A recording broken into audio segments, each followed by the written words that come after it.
नमस्कार, मैं हूं चरण सिंह राजपूत और आप देख रहे हैं फाइट फॉर राइट। सारा इंडिया का मामला हम लोग लगातार दिखा रहे हैं, चाहे आंदोलन का मामला हो, चाहे निवेशकों की पीड़ा का मामला हो, चाहे सारा की धोखाधड़ी का मामला हो, चाहे जो संगठन आंदोलन कर रहे हैं भुगतान को लेकर उनमें गुटबाजी का मामला हो, फूट का मामला हो, किसी भी तरह के मामले सारे के जो इस समय चल रहे हैं लगातार दिखा रहे हैं।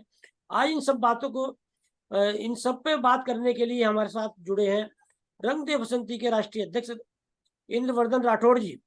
इंद्रवर्धन राठौड़ जी, बहुत बहुत स्वागत है आपके इस कार्यक्रम में। धन्यवाद। पहला ही प्रश्न है, सारा रिफंड पोर्टल पे अभी मैं ग्रुप में देख रहा था और आपका भी जो है उस पे ग्रुप में मैंने देखा, क्या है मामला, थोड़ा बताइए दर्शकों को हमारे।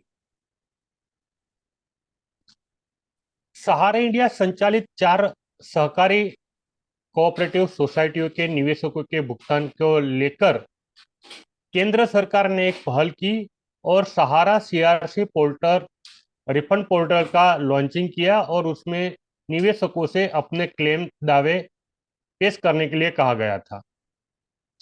मिली जानकारी के अनुसार अभी तक सीआरसी पोर्टल पर करीबन 72,000 करोड़ रुपए के दावे पेश किए जा चुके हैं और आगे और बढ़ने की उम्मीद है।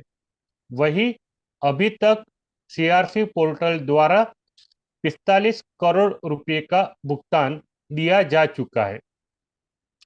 अभी और जिस तरह से माननीय सुप्रीम कोर्ट का आदेश था उस हिसाब से 9 माह के अंदर 5,000 करोड़ रुपए का भुगतान करना है और उसके बाद माननीय सुप्रीम कोर्ट के आगे रिपोर्ट पेश करना है और वो रिपोर्ट के आधार पर माननीय सुप्रीम कोर्ट सहारा से भी अकाउंट में पड़े 24,000 करोड़ में से बाकी की जो रकम है उसको अलॉट कर सकती है। लेकिन अभी जो देखने को आया है उस हिसाब से 72,000 करोड़ के दावे के सामने अगर मान लीजिए 24,000 करोड़ जो सहारा से भी अकाउंट में पड़ा था उसका भी भुगतान कर दिया जाता है तो उसके बाद 24,000 करोड़ और 72,000 करोड़ के बीच की ये जो धनराशि है वो केंद्र सरकार कहां से लाएगी निवेशकों के भुगतान के लिए, ये आज के तारीख में सबसे बड़ा सवाल है। इंद्रवर्धन जी, देखिए, ये तो स्पष्ट हो चुका है कि केंद्र सरकार की नीयत ठीक नहीं है। सारा रिफंड पोर्टल भी जो है वो चुनावी लॉलीपॉप माना जा रहा है। हिसाब सारा के चेयरमैन सुब्रत राय को बचाने के लिए ये हथकंडा है केंद्र सरकार का। तो भुगतान देने की नीयत न सुब्रत राय की है ना ही केंद्र सरकार की है, ये सारी चीजें स्पष्ट हो चुकी है।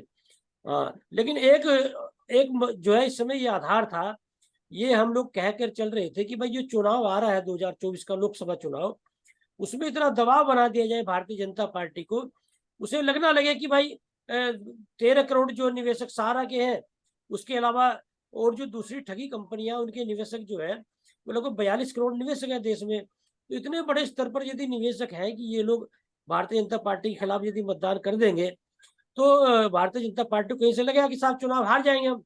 तो उसके चलते वो भुगतान करा सकती है क्योंकि सेंटर में उनकी सरकार है।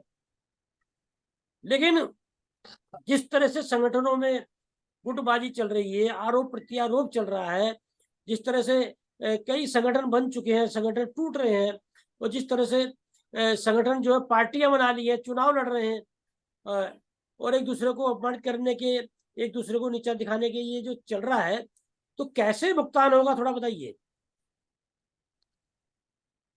सहारा इंडिया द्वारा निवेशकों के साथ हो रही धोखाधड़ी के चलते बहुत सारे ग्रुप ने, बहुत सारे लोगों ने अपने अपने स्तर पर लड़ाइयाँ लड़ी है। उसमें सबसे पहले मैं अपना नाम लूंगा। 2010 में रंगदेव बसंती नाम का ग्रुप बनाकर सहारा इंडिया की धोखाधड़ी के खिलाफ कानूनी लड़ाई लड़कर निवेशकों के साथ हो रही धोखाधड़ी के चलते सहारा इंडिया चेयरमैन और सहारा इंडिया अधिकारियों को सजा दिलाना और साथ साथ में निवेशकों का भुगतान ब्याज के साथ वापस दिलाने की लड़ाई लड़ना शुरू किया था। उसके बाद बहुत सारे ग्रुप अपने अपने स्तर पर लड़ाइयाँ लड़ रहे थे और पिछले 3-4 साल से जिस तरह से देखने को आया है, वहां पर कुछ नाम मैं लेना चाहूंगा।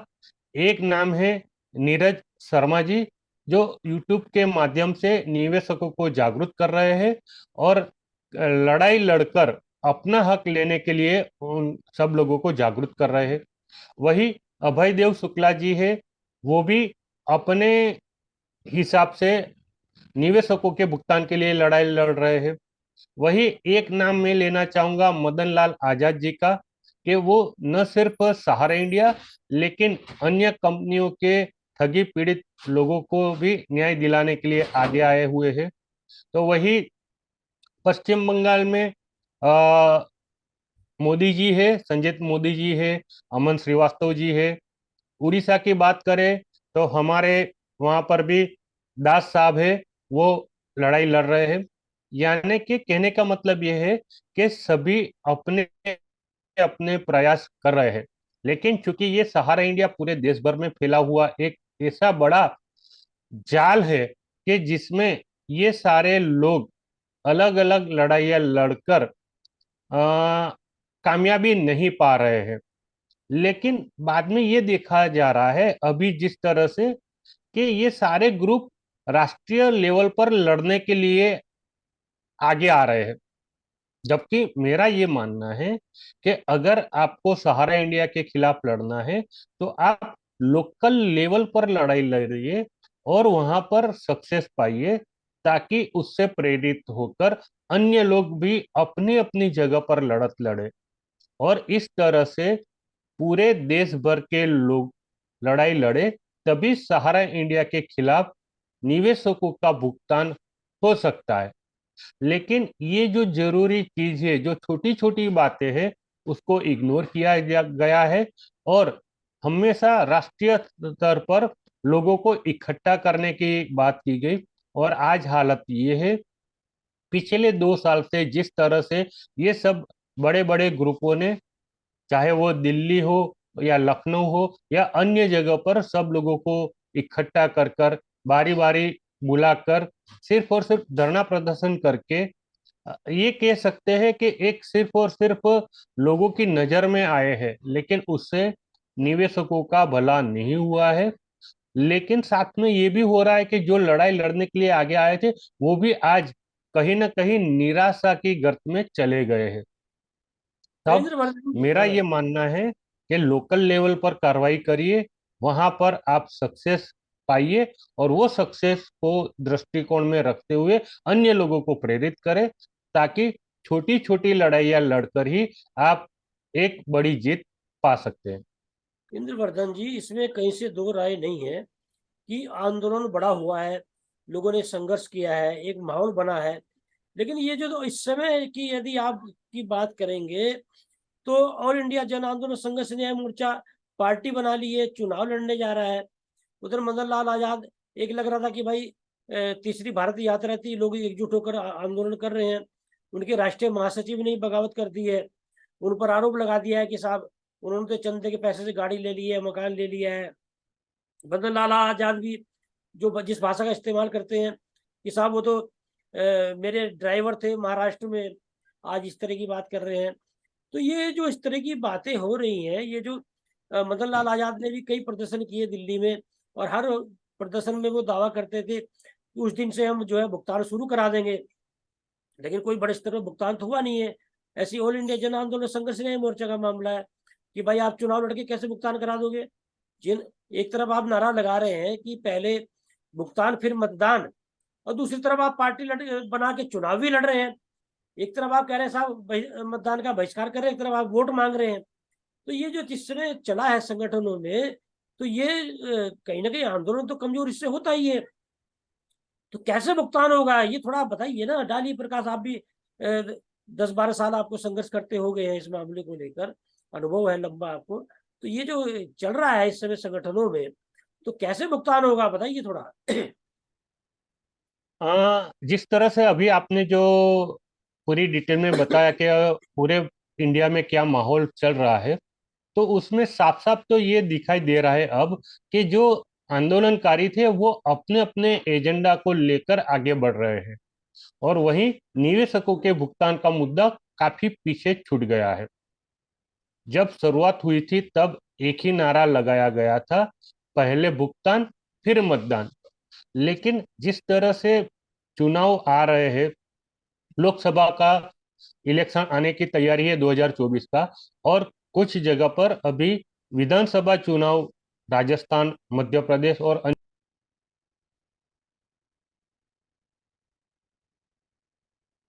तब कुछ पार्टी, कुछ आंदोलनकारी खुद ही निवेशकों के भुगतान की बात करने की बजाय खुद को जिताने के लिए वोटर के पास जा रहे हैं। तब मुझे बहुत दुख हो रहा है, क्योंकि ये बहुत बड़ा आंदोलन है, उसमें समय लगेगा। ये रातों रात मुद्दा हल होने वाला नहीं है। इसलिए लोकसभा 2024 का जो इलेक्शन है, तब तक सभी लोगों को अपने अपने स्तर पर केंद्र सरकार और राज्य सरकार के खिलाफ आंदोलन करना चाहिए। साथ साथ में न सिर्फ आंदोलन, लेकिन सही बातों को भी रखना चाहिए। जिस तरह केंद्र सरकार के इशारों पर ईडी, सीबीआई अन्य लोगों के खिलाफ कानूनी कार्रवाई करती है, उसी तरीके से सहारा इंडिया के खिलाफ भी ईडी कार्रवाई करे, सीबीआई जांच करे। और आज भी सहारा इंडिया की ऑफिस है, वहां पर बैठे मैनेजर और कुछ चाटुकार एजेंट द्वारा निवेशकों को गलत झूठी जानकारी देकर उनकी जो निवेश राशि थी उसका भुगतान करने की बजाय वो धनराशि का अन्य योजनाओं में ट्रांसफर कर नया सर्टिफिकेट दिया जा रहा है। तब पुलिस प्रशासन, राज्य सरकार और केंद्र सरकार द्वारा इस बाबत को गंभीरता से लेते हुए सहारा इंडिया की सभी ऑफिसों को सील कर दिया जाना चाहिए।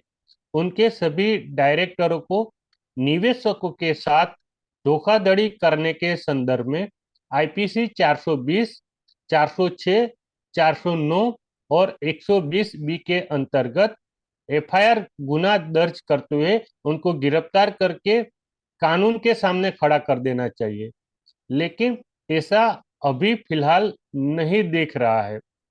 तब मेरा ये मानना है कि अब सिर्फ और सिर्फ निवेशकों को आगे आना चाहिए और एक ही नारा, जब तक भुगतान नहीं तब तक मतदान नहीं का नारा लेकर अपने घर के बाहर एक पोस्टर लगाकर, साथ साथ में वहां के स्थानीय नेता, वहां के विधायक, वहां के सांसद महोदय को ये लिखित में आवेदन दे देना चाहिए कि जब तक हमारा भुगतान नहीं होगा तब तक हम ये चुनाव प्रक्रिया में हिस्सा नहीं लेंगे।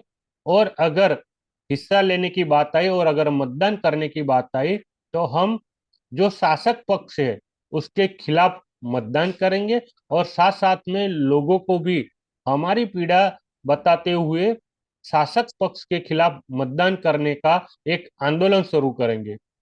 ऐसा अगर निवेशक करता है तो ही निवेशकों के भुगतान की प्रक्रिया को लेकर केंद्र सरकार गंभीरता से कार्रवाई करेगी।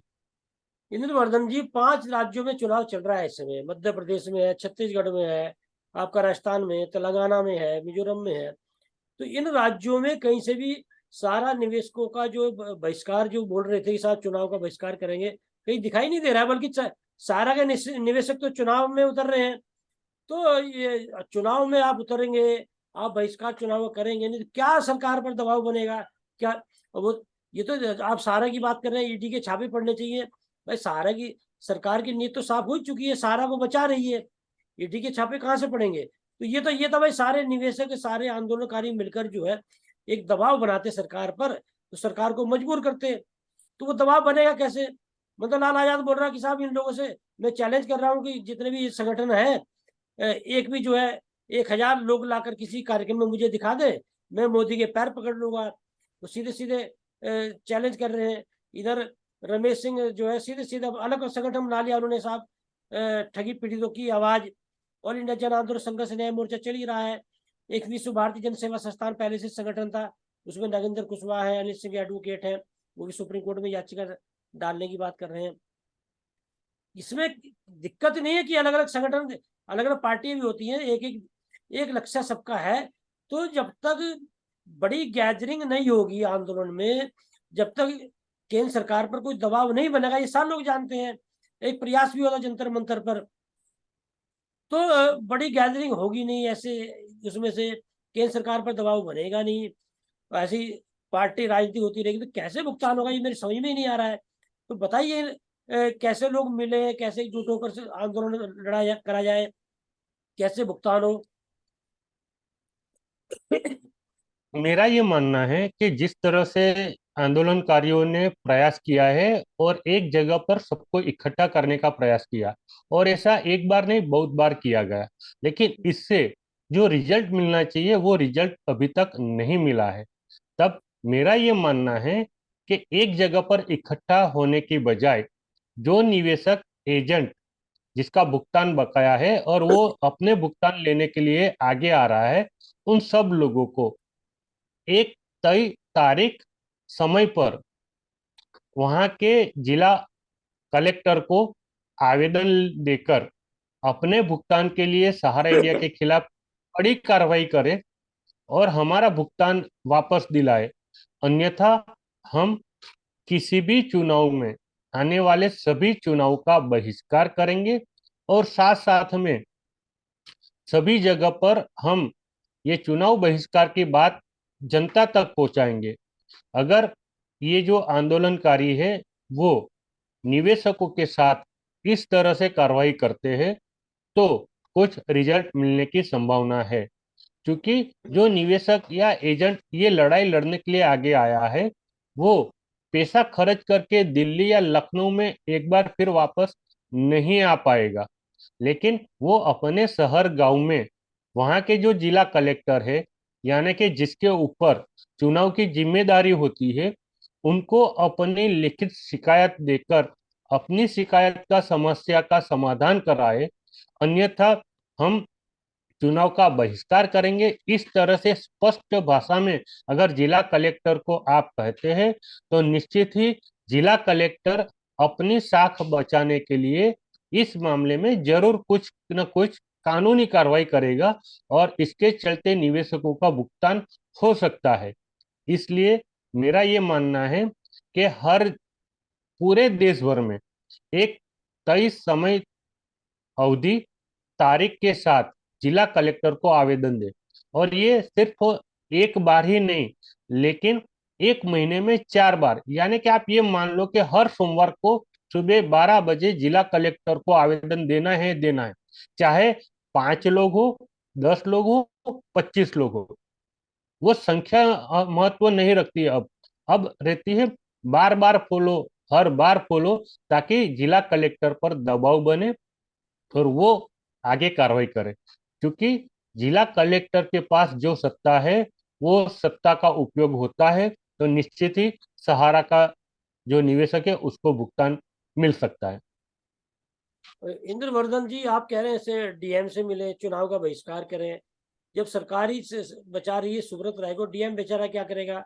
अच्छा, रही बहिष्कार की बात, डीएम को काहे को आवेदन देना है, आप बहिष्कार करिए। आप जिस तरह से चुनाव प्रचार में राजनीतिक दल उतर रहे हैं, आपका संगठन है, आपके पास में लोग भी हैं, तो क्यों नहीं बैनर लेकर जो है सड़कों पर उतरते वो लोग। भाई चुनाव का बहिष्कार करना है, आपको प्रोटेस्ट करना है, लोग चुनाव लड़ रहे हैं, रैलियां कर रहे हैं, प्रचार कर रहे हैं, आप बहिष्कार करिए। उसमें डीएम को ही क्या लिखे, डीएम के आवेदन पावेदन वो उसमें कचरे की टोकरी में डाल देगा, उसमें से उसे भी पता। जब ये लोग देखिए, जो दिखता है वो बिकता है। इस समय राज्यों में जहां जहां निवेशक है, और सारे राज्यों में निवेशक हैं, सारे पीड़ित लोग हैं, तो ये इन राज्यों में बहिष्कार को लेकर बैनर लेकर सड़कों पर क्यों नहीं उतर रहे निवेशक, एक बड़ी प्रश्न ये है। आप बहिष्कार की बात कर रहे हैं, इससे कुछ नहीं होगा साहब। आपने सोशल मीडिया पे लिख दिया पहले भुगतान फिर मतदान, उससे कहीं दबाव नहीं बन रहा। दबाव जनता से बनेगा, गैदरिंग से बनेगा, और वो दिखाई नहीं दे रहा है। बताइए। बिल्कुल सही बात है। जिस तरह से मध्य प्रदेश में जैसे हमारे नीरज शर्मा जी है, वो भुगतान को लेकर काफी लड़ाई अपने यूट्यूब पर बात करते हैं, और साथ साथ में ये भी नारा दिया गया है कि पहले भुगतान फिर मतदान। वही मध्य प्रदेश में एक और उन्हीं के साथ लड़ाई लड़ने वाले जावरा के वीरेंद्र सिंह सोलंकी कांग्रेस प्रत्याशी के तौर पर चुनाव लड़ रहे हैं और अब घर घर जाकर वोट की अपील कर रहे हैं। ये मुझे दोहरा मापदंड दिखाई दे रहा है। एक तरफ आप मतदान का बहिष्कार करने की बात कर रहे हैं और वही दूसरी तरफ आप वोटर के पास जाकर ज्यादा से ज्यादा मतदान करने की अपील भी कर रहे हैं। तब एक बार फिर मैं कह रहा हूं, सहारा निवेशकों के भुगतान को लेकर जो लड़ाई आंदोलन हो रहे थे वो अपना रास्ता भटक रहे हैं।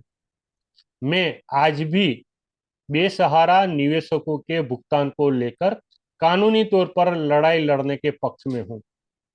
मैं ये दावा कभी भी नहीं कर रहा हूं, न किया है न आगे भी करूंगा, कि मैं अपने दम पर 500 लोगों को इकट्ठा कर सकता हूं।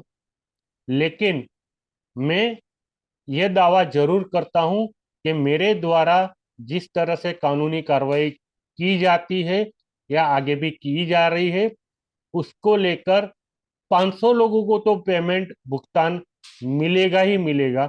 ये मेरा दावा है। और ये दावा सिर्फ 500 लोगों के लिए नहीं है, लेकिन जब तक देश भर के सभी सहारा निवेशकों का भुगतान नहीं होगा, तब तक रंगदे बसंती निवेशकों के हक की लड़ाई लड़ता रहेगा। ये मैं आपके माध्यम से सभी आंदोलनकारी और बेसहारा निवेशकों को ये वादा करता हूं। इंद्रवर्धन जी, हम लोग जो है सुब्रत राय पर आरोप लगाते हैं और दूसरी ठगी कंपनी के निदेशकों पे आरोप लगाते हैं कि साहब इन लोगों ने निवेशकों को ठगा है। लेकिन ये जो इस समय चंदे को लेकर आरोप लग रहे हैं संगठनों पर और राजनीतिकरण के आरोप लग रहे हैं, तो ये माना जा रहा है अब तो आंदोलनकारी और जो भुगतान को लेकर जो संगठन बनाने वाले लोग हैं वही ठगने लगे हैं निवेशकों को। ये जो बातें सामने आ रही है, भाई आपने बोला हम भुगतान को लेकर लड़ाई लड़ेंगे, आपने भुगतान को लेकर तो भुगतान तो दिलवा नहीं पाए आप। आपने सबका नारा यही था ना कि भाई पहले भुगतान फिर मतदान, तो भुगतान तो आप करा नहीं पाए। आप मतदान की बात करें, आप तो मतदान की अपील करने निकल के साहब पार्टी बना ली है। आप पे चंदे के आरोप लगना लगे कि साहब कि आपने गाड़ी ले ली, आपने मकान ले लिया। हालांकि आरोप लगते हैं, इसमें कोई दो राय नहीं है, लेकिन जिस तरह से संगठनों में कोषाध्यक्ष नहीं होती इनके, ना ऑल इंडिया जन आंदोलन संघर्ष न्याय मोर्चे के संगठन में कोषाध्यक्ष है, ना ठगी पीड़ित जमाकर्ता परिवार के संगठन में कोषाध्यक्ष है।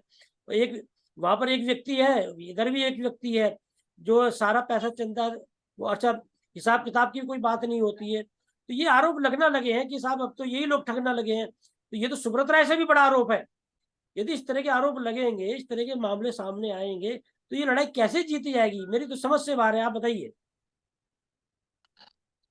पिछले 2 साल से जिस तरह से आंदोलनकारी लोगों ने आगे बढ़कर अपने अपने हिसाब से संगठन बनाया और संगठन की मेंबरशिप फीस और जिस तरह से आंदोलन में हो रहे खर्चों को लेकर जिस तरह से चंदा उगाही की है, लेकिन उसके बाद कहीं ना कहीं ये चंदे को लेकर कुछ सवाल लोगों के दिमाग में आए हैं कि जो पैसा कलेक्ट किया जा रहा है उसका किस तरह से आप खर्चा कर रहे हो।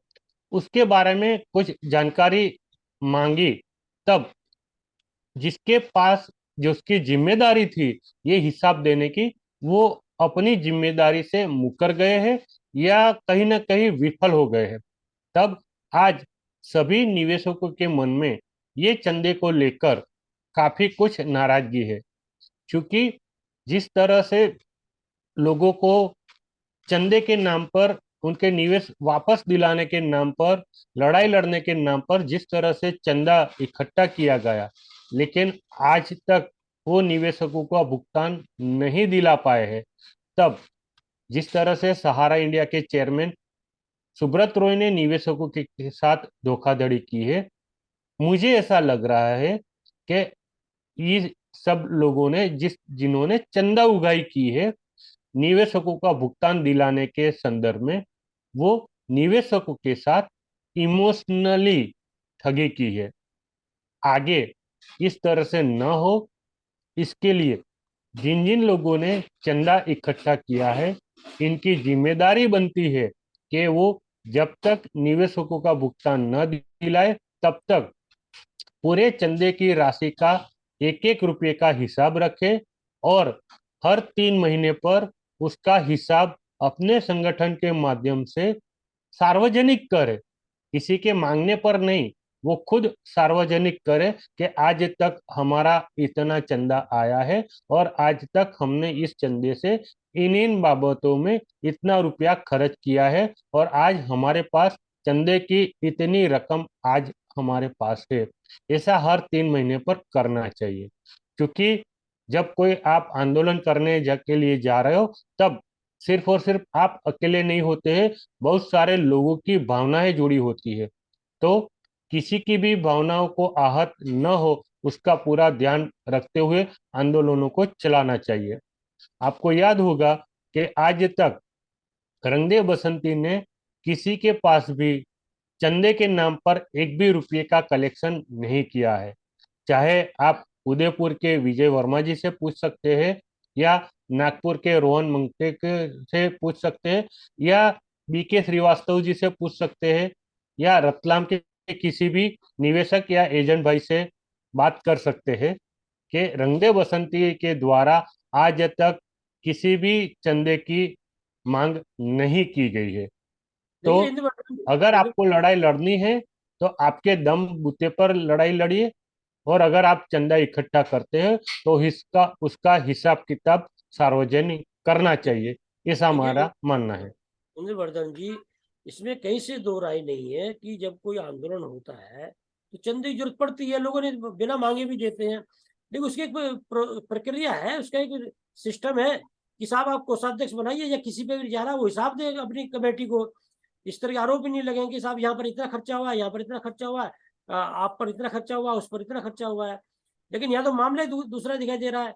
एक व्यक्ति विशेष क्या था साहब, उसे उसके पास पैसा जा रहा है, हिसाब लोग मांगते तो बदसुल्की होती है। ये अब तक ये देखने को आया है। अभयदेव शुक्ल पर भी ये आरोप लगाया था, जो ऑल इंडिया जन आंदोलन संघर्ष सेनानी मोर्चा चंदे को लेकर विवाद करने वाले लोग थे कि साहब चंदा हिसाब मांगे तो वो बदसुल्की करते हैं, गाली गलौज करते हैं। मदन लाल आजाद पर भी यही आरोप लगा है कि एकदम चंदा हिसाब मांगते हैं तो बदसुल्की करना लगते हैं, गाली गलौज करने लगते हैं। तो ये जो इस समय एक व्यक्तिगत रूप से जो संगठन चल रहे हैं कि साहब एक आदमी जो है नेता बना हुआ है दोनों दलों में है उसमें से, तो आरोप इसलिए लग रहे हैं क्योंकि कमेटी में यदि पारदर्शिता होती तो इस तरह के आरोप लगते ही नहीं। एक और हम कहते हैं साहब हजारों एजेंटों ने आत्महत्या कर ली है, निवेशक अपनी बच्चों की शादी नहीं करा पा रहे हैं, बच्चों को पढ़ा नहीं पा रहे हैं, घर में नहीं जा पा रहे हैं, तोड़ फोड़ हो रही है, और एक तरफ आपका चंदों को लेकर आरोप लगना लगे तो कहीं ना कहीं तो आरोप ऐसे तो लगते नहीं है। आरोप लग रहे थे, आप उसके आरोप का जवाब दीजिए कि साहब यहाँ मैंने इतना खर्च किया, यहाँ पर इतना खर्च करा, ये पैसे बचे, जो मर्जी मुझसे हिसाब मांग ले। लेकिन दोनों संगठन से ऐसा हुआ नहीं है। तो ये जो इस समय निवेशकों की जो पीड़ा है, मैं जो महसूस कर रहा हूँ, जिन लोगों ने चंदा भी दिया, दूर दराज से लोग आंदोलन में भी आए कि भाई किसी तरह से हमारा भुगतान हो, तो मुझे ऐसा आभास हो रहा है कि कहीं ना कहीं निवेशकों में आज की तारीख में निराशा है, पीड़ा है कि हम लोग का जो भुगतान मिलने वाला था वो कहीं ना कहीं जो है अंधेरे में है, मुश्किल लग रहा है भुगतान मिलना। तो ऐसे में बिल्कुल कैसे सही बड़ा बात है। आंदोलन खड़ा हो, कैसे लोगों का भुगतान हो, कैसे एकजुटता बढ़े, कैसे इन लोगों को एहसास हो अपनी गलती का कि साहब जो गलती हुई आगे सुधार करें, इस समय उस पर बात करने की जरूरत है। क्या बोलना चाहेंगे अंत में इस समय निवेशकों से, आंदोलनकारियों से, और जो आंदोलन कर रहे हैं नेतृत्वकर्ताओं से? सबसे पहले तो निवेशकों को मैं ये राय देना चाहता हूं कि अब भुगतान की जो लड़ाई है उसके लिए आप खुद आगे आइए। जिस तरह से मैंने कहा कि आने वाले चुनावों को लेकर जिला कलेक्टरों को आवेदन पत्र दीजिए और अपनी मांग रखिए, और ये सिर्फ एक बार नहीं, महीने के 4 सोमवार को करिए। और सिर्फ एक महीना नहीं, जब तक लोकसभा का चुनाव खत्म न हो तब तक ये प्रक्रिया करनी पड़ेगी। ये है मेरा सहारा निवेशकों के लिए। रही बात आंदोलनकारियों की, तो मेरा सिर्फ उनसे करबद्ध निवेदन है कि जिस तरह से आप लोगों ने आंदोलन को एक ऊंचाई पर ले गए थे, लेकिन पिछले कुछ समय से ये जो आंदोलन जिस तेजी से नीचे गिर रहा है उसको उसको लेकर निवेशकों में और काफी निराशा और कहीं कहीं पर गुस्सा भी है। तो कृपया आप इस आंदोलन की बागडोर वापस एक बार फिर अपने हाथ में लीजिए और जिस तरह से कानूनी कार्रवाई करनी चाहिए उस तरह से कानूनी कार्रवाई करते हुए निवेशकों का भुगतान दिलाइए। अन्यथा आने वाले चुनाव में आप और हम सब लोग कहीं ना कहीं पीछे रह जाएंगे और सहारा इंडिया एक बार फिर निवेशकों के साथ धोखाधड़ी करेगा। इसलिए आगे भी जिस तरह से निवेशकों के साथ धोखाधड़ी हुई है, तो आप कानूनी तौर पर निवेशकों का साथ दीजिए। यही मेरा करबद्ध निवेदन है। जी निर्मदन जी, बहुत बहुत धन्यवाद आपका हमसे बात करने के लिए। नमस्कार। आपका भी बहुत बहुत धन्यवाद।